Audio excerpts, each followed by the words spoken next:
Hey, I'm glad you like these 5-minute Red Sox updates. So we'll do another one. Make sure to subscribe, comment, and like the channel. Also, you can follow my Red Sox podcast through FanArch here on YouTube. It's called Red Sox Now. Um, the Roman Anthony deal, that's what we're going to focus on today. And also, let's not go crazy about one loss last night. Come on. 5-1. Red Sox have been the beast. But let's talk about Roman Anthony. Amazing. Amazing. I saw a lot of things, Jim Bowden talking about how he left a lot of money on the table, a lot of loudmouths on the radio saying that the Red Sox are cheap, which is really crazy. Let's get to the ownership first. And I threw this out there on my podcast. It might sound crazy.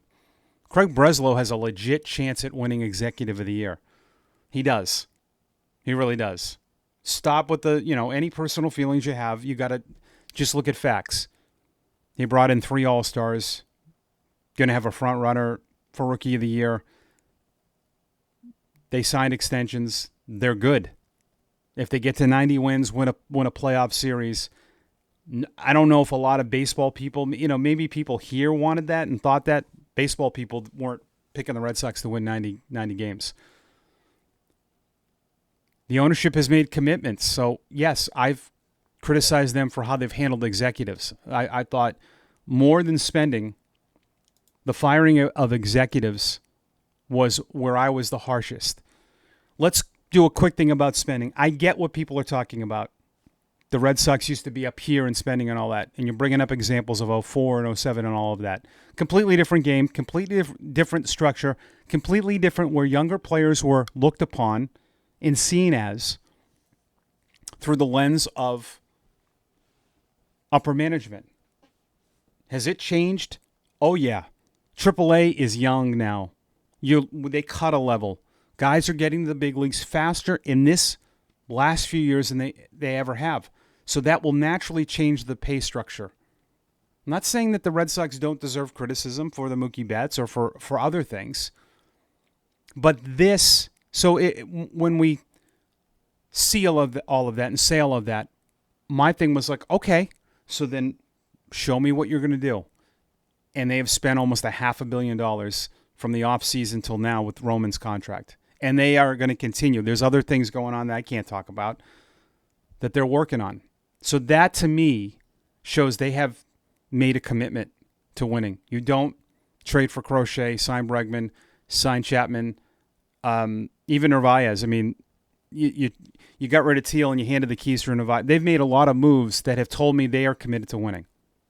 And if you want to continue to believe that they're not, then there's nothing I can do for you. People are always going to be negative. But Jim Bowden was very critical of Roman Anthony taking this deal.